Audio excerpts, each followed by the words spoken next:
Nuevo Testamento, mis hermanos, la iglesia local significaba ser excluido de Cristo. Imagínese eso.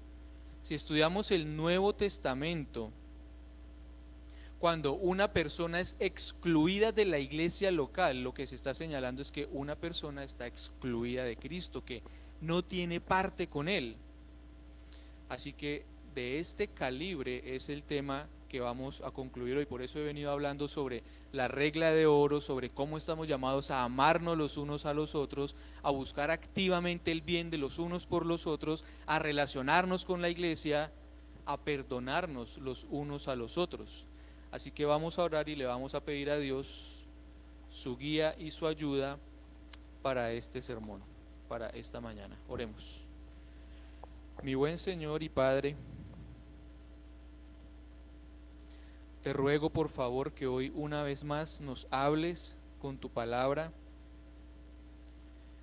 que nos convenzas en forma definitiva de nuestro rol como miembros de esta iglesia local, que nos des el amor suficiente por ti y por estos hermanos para asumir de una vez un compromiso con Cristo en esta iglesia local. Por favor, háblanos, redargúyenos de pecados si es que hemos sido indiferentes o poco diligentes en la manera como nos relacionamos entre nosotros, y ayúdanos, muévenos, dinamízanos, avívanos, Señor, para que el mundo pueda ver en nosotros una iglesia unida y que muchos crean y que muchos se convenzan y sean añadidos. Bendícenos, Señor, con la unidad y el crecimiento que solo tú puedes producir a través de ella. Por Cristo Jesús. Amén. Mis hermanos, algunas de las razones, como les decía, de hacerse, o beneficios por los cuales usted debe hacerse miembro de esta iglesia local, y si usted ya es miembro de esta iglesia, revisar si en realidad está viviendo como tal, son las siguientes. La primera es que hacerse miembro de esta iglesia local contribuye o ayuda o refuerza su seguridad de salvación. Vamos a explicar muy cuidadosamente esto, porque yo no estoy diciendo que usted es salvo por hacerse miembro de esta iglesia local o que se va a salvar por vincularse a esta iglesia, en absoluto. Si ustedes me acompañan a Efesios capítulo 1, versículo 13 y 14, vamos a comprobar que nuestra salvación y seguridad de salvación proviene únicamente del Espíritu Santo que mora en nosotros. Efesios 1, 13 y 14. Y ustedes me van a ayudar a leer todos juntos, a una sola voz, fuerte y claro. Efesios 1, 13 y 14. Vamos todos. En él también vosotros,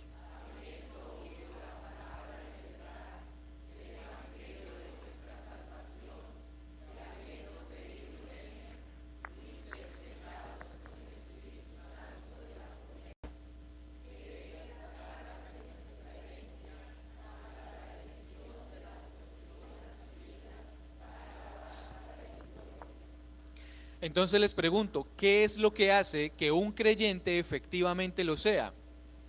Tiene que haber escuchado el Evangelio, la palabra de verdad, y tiene que haber creído en él. Cuando eso sucede como un don de Dios mediante la fe, según 1 Corintios 12, incluso la fe que tenemos en Cristo es un don que Dios nos da.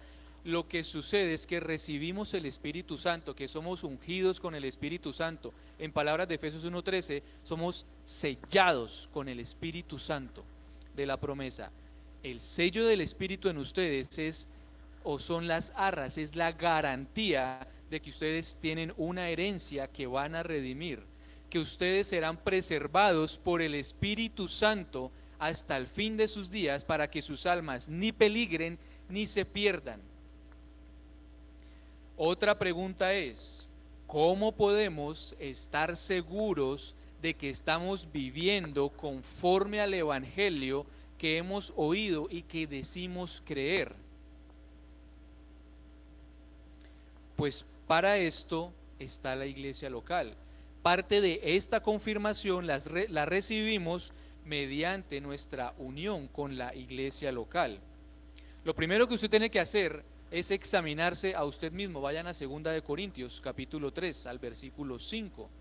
2 Corintios 3, 5.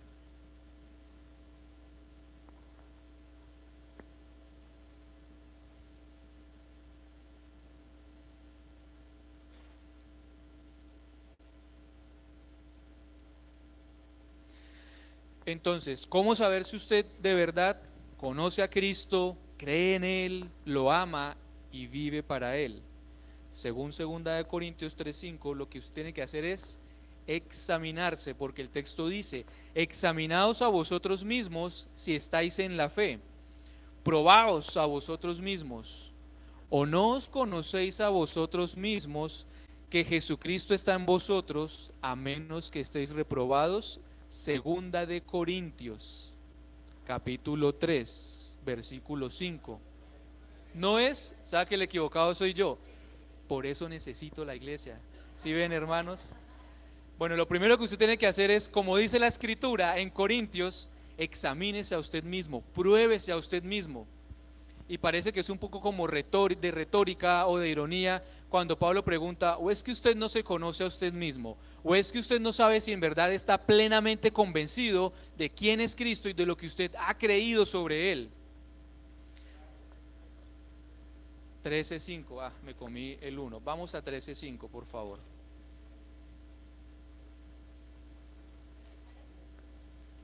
Segunda de Corintios 13:5. ¿Ahora sí es?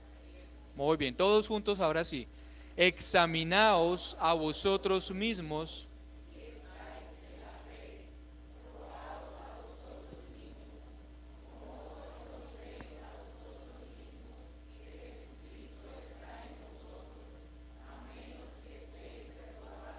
Entonces tiene que someterse a usted mismo a prueba. ¿En verdad usted ha creído en Cristo? ¿En verdad usted conoce a Cristo? ¿Qué es lo que usted sabe de su Salvador?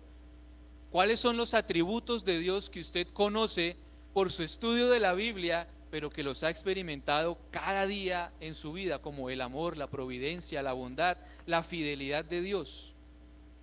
Hermanos, si tenemos que probarnos, porque resulta que todos nosotros, como bien nos enseñó el anciano Ricardo, somos susceptibles de pecado. No solo susceptibles, nuestro corazón está inclinado más hacia la maldad que hacia el bien, sobre todo si estamos sin Cristo, sobre todo si somos inmaduros en la fe. Y cuando el pecado se enseñorea de nosotros, cuando el pecado tiene lugar en nuestras vidas, nuestra visión empieza como a nublarse y nuestro norte empieza como a confundirse. Podemos ser engañados, podemos empezar a ser arrastrados lejos del evangelio que hemos creído. Pero resulta que es en este punto donde la iglesia juega un papel vital, porque necesitamos que, además de nuestro propio examen, otros nos examinen para que nos ayuden a confirmar si es que de verdad estamos en la fe.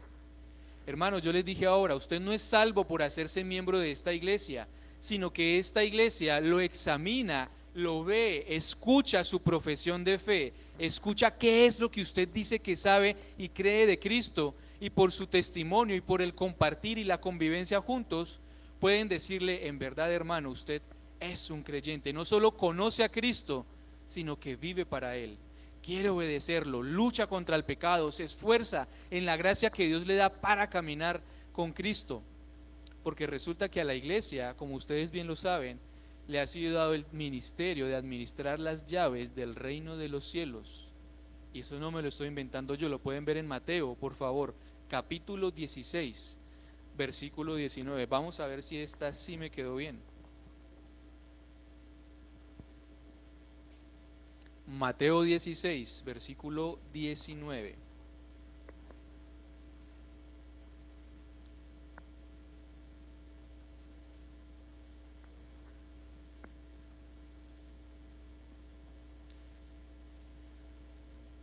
Dice el versículo, sígame, yo lo leo para usted.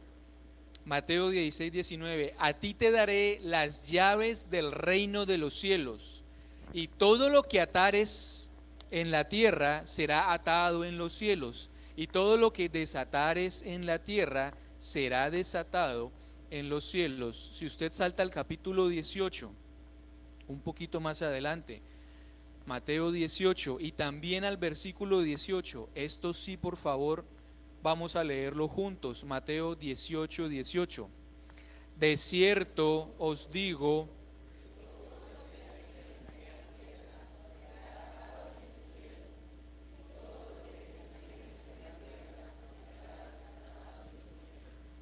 bueno, muy bien, o algo así. Resulta, hermanos, que es a la iglesia, no a San Pedro, no al Papa, no al obispo ni al cura, es a la iglesia como cuerpo de Cristo, a quien Dios le ha delegado el ministerio de las llaves del reino de los cielos. ¿Qué significa esto en palabras sencillas? Pues si usted se pone a ver el contexto de Mateo 18, 18, ¿cuál es el tema? La disciplina en la iglesia, cómo cuidamos los unos de los otros, cómo ayudamos a que el pecador que ha caído se arrepienta y vuelva a la comunión de los hermanos. Es decir, la iglesia nos confirma y nos reconoce como uno de los ciudadanos del reino de los cielos. Cuando usted ha pecado y quiere seguir pecando y no escucha consejo y no escucha reprensión y se empecina en vivir de la manera pecaminosa como está viviendo, pues ¿qué es lo que tiene que hacer la iglesia en el contexto de Mateo 18? Decirle, hermanito, qué pena, pero no podemos ver en usted a un hermanito. Dice la escritura, si no escucha a la iglesia, ténganlo como un gentil, o ténganlo por gentil y publicano, es decir, como una persona que no tiene nada que ver con el reino de los cielos, que no tiene nada que ver con la iglesia, que no tiene parte ni siquiera con Cristo. Entonces, no es poca cosa, mis hermanos, que una iglesia local sólida, que cumpla las tres marcas de una verdadera iglesia, que predica la palabra, que observa con fidelidad los sacramentos y que no tolera el pecado entre sus miembros.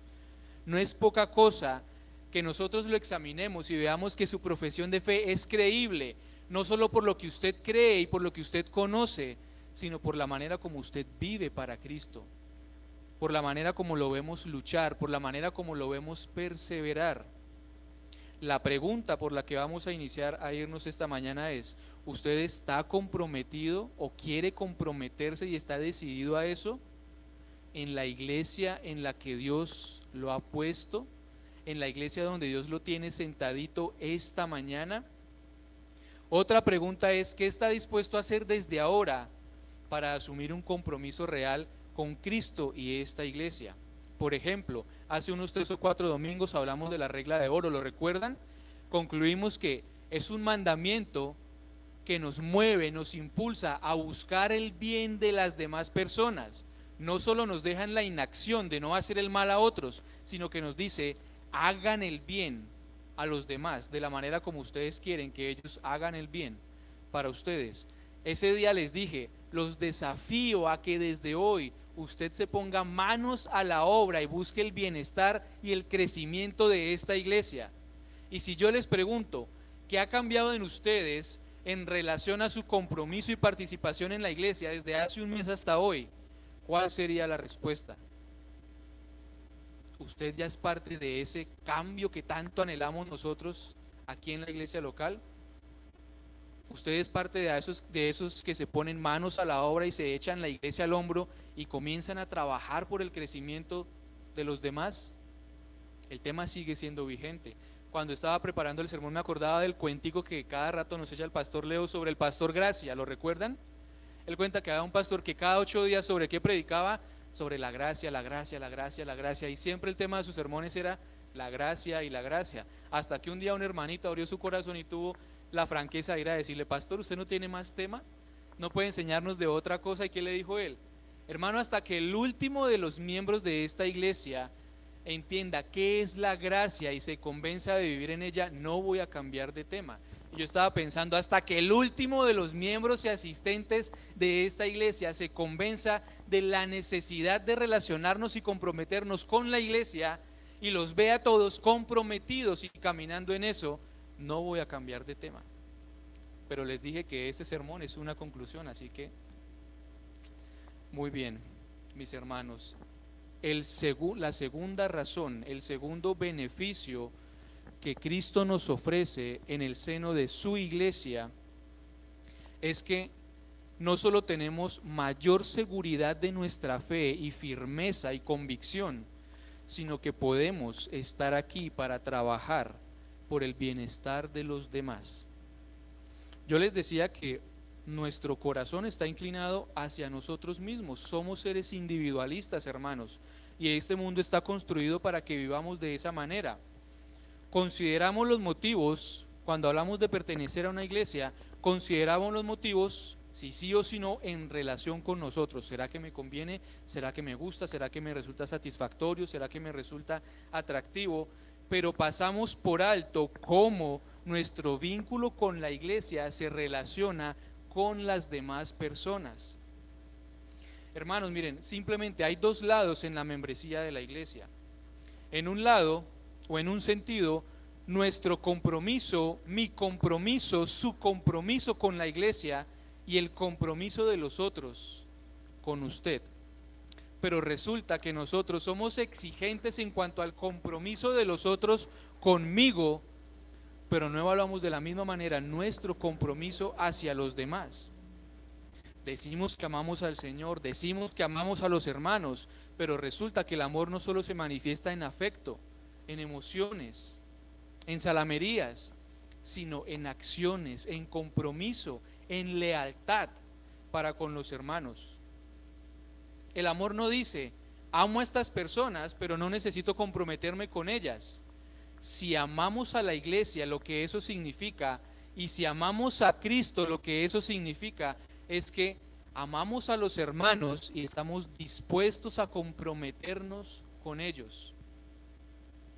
Recuerden de nuevo lo que la Biblia dice sobre el amor a los hermanos en Primera de Juan, capítulo 4, versículos 10 y 11.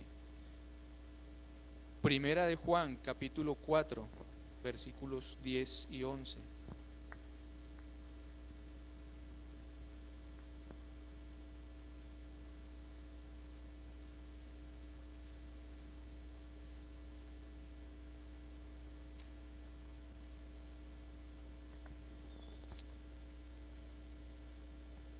Yo voy a leer el 10 y ustedes me contestan con el 11.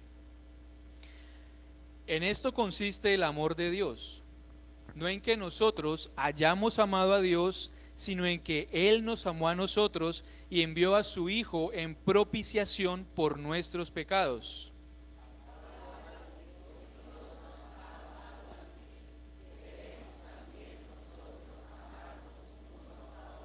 Vamos a repetirlo con más convicción. Amados, si Dios...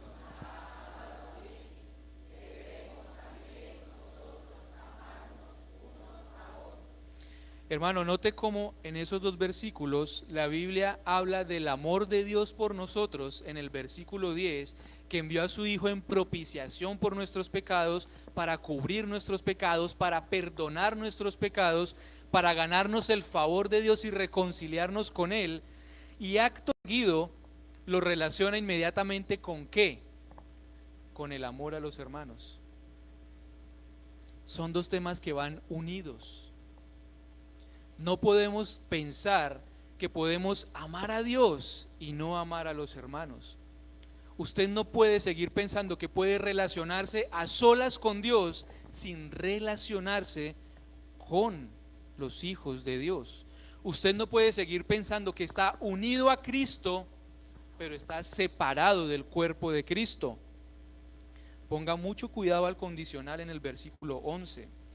Si Dios nos ha amado así, es decir, si es verdad que usted conoce el amor de Dios, si es verdad que usted ha recibido el amor de Dios en Cristo, si usted está realmente convencido de eso, usted debe amar a sus hermanos de la misma manera como Dios lo amó a usted. Debemos también amarnos los unos a los otros. Vivir la vida cristiana en el seno de esta iglesia significa mucho más que una asociación floja, carente de compromiso, que un cristianismo ligero o light, como dicen hoy día los más modernos. Implica, mis hermanos, comprometernos el uno con el otro, tal cual como se comprometen los cónyuges, para que cuando vengan las enfermedades, las dificultades, las caídas, los problemas y la escasez, estemos ahí para respaldarnos, soportarnos y sostenernos los unos a los otros. ¿Es una tarea dura?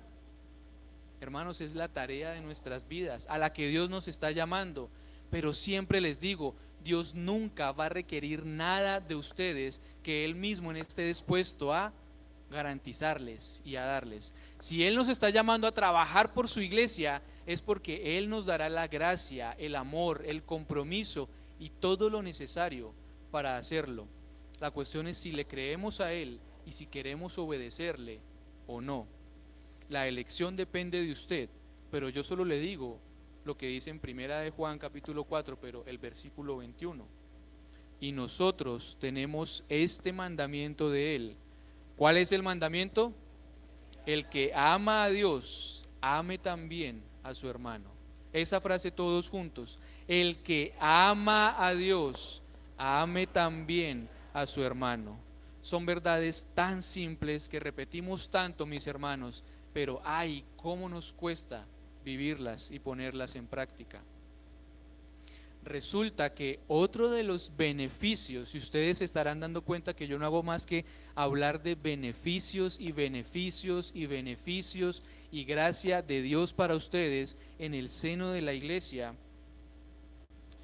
es que usted puede contar con personas que están real y genuinamente comprometidas con su salvación y con su bienestar espiritual.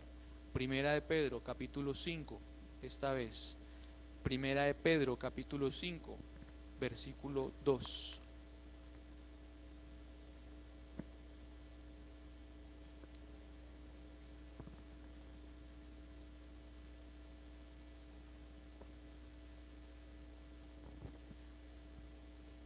Y ayúdeme, y una vez más leemos todos juntos. Yo a veces creo que el aire acondicionado ha sido un don del Señor, pero como que nos pone un poquito flojos o perezosos, como dormilones. Todos juntos, fuerte y claro. Apacentad la grey de Dios.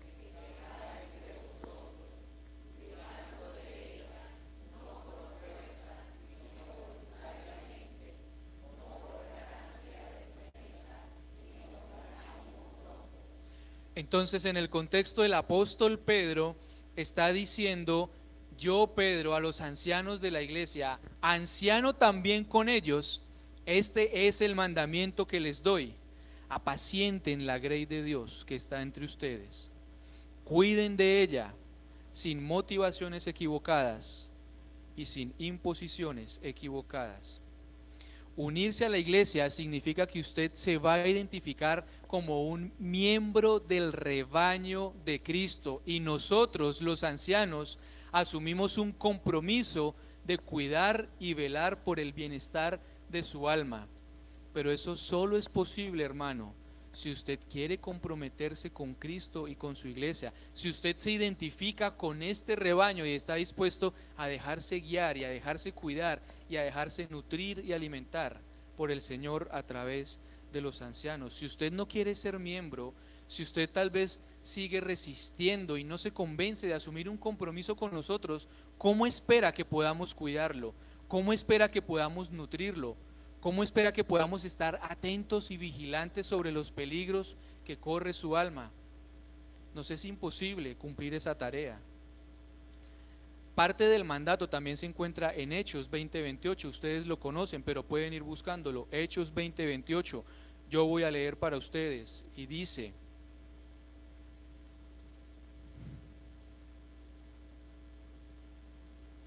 Hechos 20:28. Ahora el apóstol Pablo, despidiéndose de los ancianos de la iglesia en Éfeso, les da el siguiente encargo y les dice: por tanto, mirad por vosotros y por todo el rebaño en que el Espíritu Santo os ha puesto por obispos, para apacentar la iglesia del Señor, la cual Él ganó por su propia sangre. Cuando digo que si usted sigue siendo independiente, no podemos prestarle especial atención, estoy hablando de lo que dice este versículo, de estar atentos y vigilantes sobre ustedes. Perdóneme si a veces siente que nosotros los ancianos, el pastor, nos le metemos al rancho, pues resulta que es el mandamiento que Dios nos ha dado, a estar atentos y vigilantes para cualquier peligro o sobre cualquier peligro que surja en la iglesia. Y no estoy hablando con prestar atención de sentimentalismos, hablo de cumplir nuestro trabajo de cultivar, cuidar y alimentar a la iglesia. Hermanos, lo que estamos viendo en Hechos, capítulo 20-28, donde están, es que Dios no solo llamó a los ancianos al ministerio, sino que Él nos puso entre ustedes para cumplir un único trabajo: apacentarlos, es decir, nutrirlos, alimentarlos y también cuidarlos. Y resulta que para hacer este trabajo, Dios nos ha dado una única herramienta: su palabra, la Biblia, hermanos. Lo que estoy tratando de decirles es que nuestro ministerio gira en torno a enseñarles la palabra de Dios, alimentarlos con la palabra de Dios, servir la mesa para que tengan disponible para alimentarse y nutrirse en la palabra de Dios. No estamos llamados a entretenerlos, no estamos llamados a mimarlos, no estamos llamados a romperles la monotonía de su vida, no estamos llamados a hacer de la iglesia una institución atractiva para convencerlos de que se vinculen. No, tenemos un solo encargo del Señor: cuidarlos y cultivarlos. Tenemos única y exclusivamente el mandato a enseñarles todo el consejo de Dios, como Pablo dijo en el versículo 27, que él no evitó predicarles y enseñarles a las iglesias todo el consejo de Dios. Y si usted quiere entender cuál es el trabajo, y si usted quiere que le resumamos en forma precisa y concisa el ministerio y el rol de los ancianos en esta iglesia, pueden ir a Primera de Timoteo, capítulo 4, Segunda de Timoteo, capítulo 4, mis hermanos.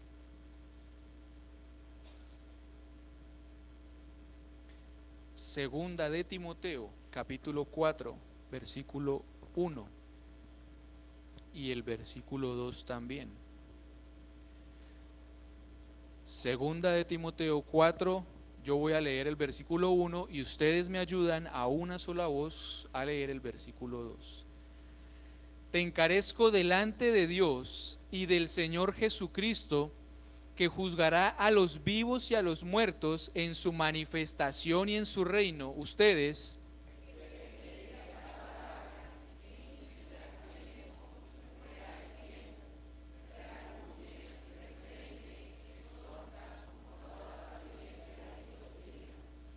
hermanos, ese es nuestro ministerio. Estamos llamados a predicar para ustedes y a hacer ¿qué más? A seguir predicando y a volver a predicar a tiempo y fuera de tiempo, cuando es conveniente y cuando no lo es, cuando es prudente y tal vez cuando se considera que es imprudente, a reprender, a redarguir, a corregir y a instruir en justicia. De aquí para allá, hermanos, ustedes solo van a recibir palabra de Dios de parte de nosotros, y lo vamos a hacer porque es lo único que es suficiente y eficaz y que puede garantizar el cuidado de sus almas. Si vuelven al capítulo 3, van a entender lo que les digo en el versículo 16, Segunda de Timoteo 3:16, que ustedes seguramente saben de memoria. ¿Cómo dice? Toda la escritura es inspirada por Dios y útil para enseñar, para redarguir, para corregir, para instruir en justicia, a fin de que ustedes ¿qué? A fin de que el hombre de Dios sea enteramente preparado para toda buena obra. Perdón que yo guíe esa caída de aguacates. ¿Cómo podemos lograr nosotros que ustedes lleguen a la perfección, a la madurez, a la plenitud y a estar completos en Cristo? Con la palabra, enseñándoles y volviéndoles a enseñar, animándolos y volviéndolos a animar, exhortándolos y volviéndolos a exhortar, confrontándolos y volviéndolos a confrontar, repitiéndoles y volviéndoles a repetir.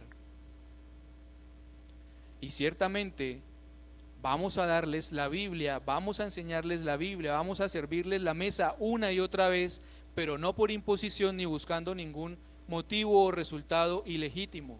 Lo vamos a hacer, mis hermanos, abriéndoles el corazón, como dice Pablo en Segunda de Corintios. Vayan a Segunda de Corintios, al capítulo 6, versículos del 11 al 13.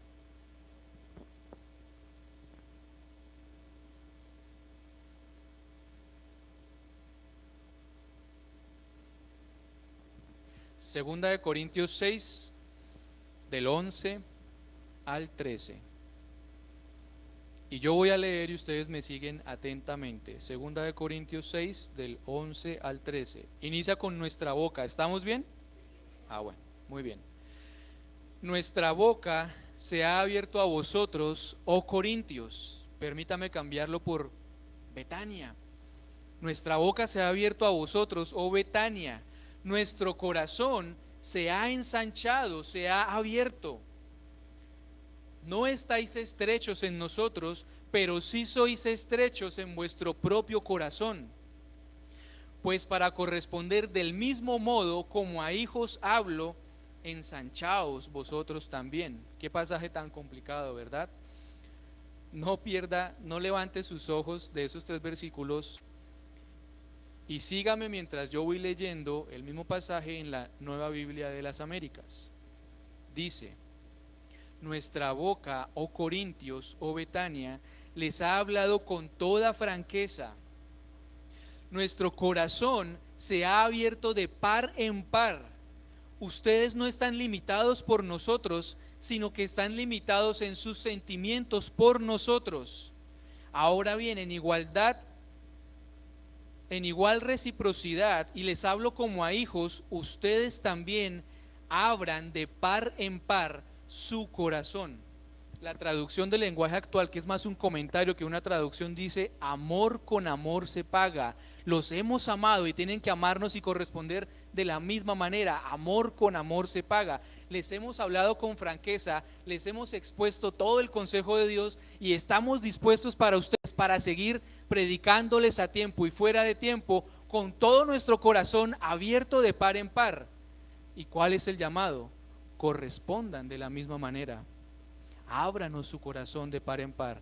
Permítanos ministrarlo, permítanos ser eficaces en la manera como cumplimos por temor a Dios y por amor a Él. Es decir, mis hermanos, si usted ve que en esta iglesia el pastor, los ancianos, aún los líderes comisionados por ellos, aún con nuestras imperfecciones, aún con nuestros limitantes, aún con nuestras fallas, si ustedes pueden comprobar que somos fieles al llamado que tenemos de predicarles la palabra, de enseñarles y mostrarles a Cristo, por favor, recíbannos, ámennos, escúchennos. Es por su propio bien que los ancianos piensen en usted y lo cuiden y lo conozcan y velen por sus almas. No es tanto por el bienestar de nosotros. Porque haciendo esto, mis hermanos, vamos al cuarto y último beneficio de esta mañana. Esto contribuye a su propia perseverancia. El cuidado de los otros que usted recibe en la iglesia, unido al cuidado de los ancianos sobre usted, ayuda a su propia perseverancia. Vayan a Mateo capítulo 24 al versículo 13.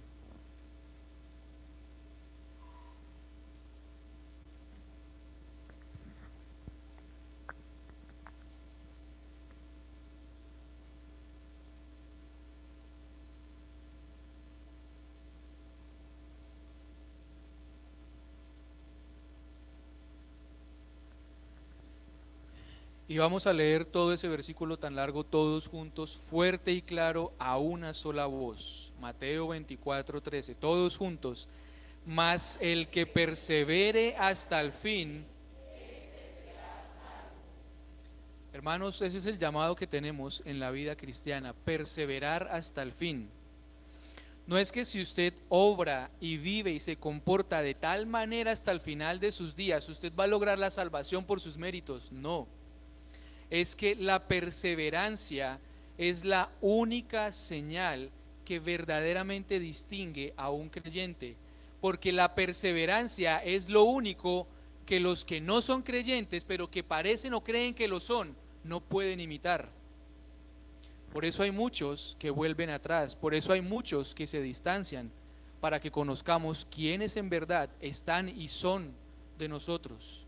El que persevere hasta el fin, ese será salvo. Cuando usted está en un pacto con la iglesia, cuando estamos unidos bajo el yugo de la rendición de cuentas en nuestros buenos momentos, lo hacemos para que en caso de que algún día el pecado consiga un punto de apoyo en su corazón y lo ciegue a la verdad, y usted nos tenga a los demás miembros del cuerpo para traerlo de vuelta al redil, para convencerlo de su pecado, para pelear con seriedad y compromiso por su alma frente a los ataques del enemigo y del pecado, incluso del propio pecador que usted lleva adentro. La disciplina en la iglesia es difícil, pero es muy buena y es necesaria.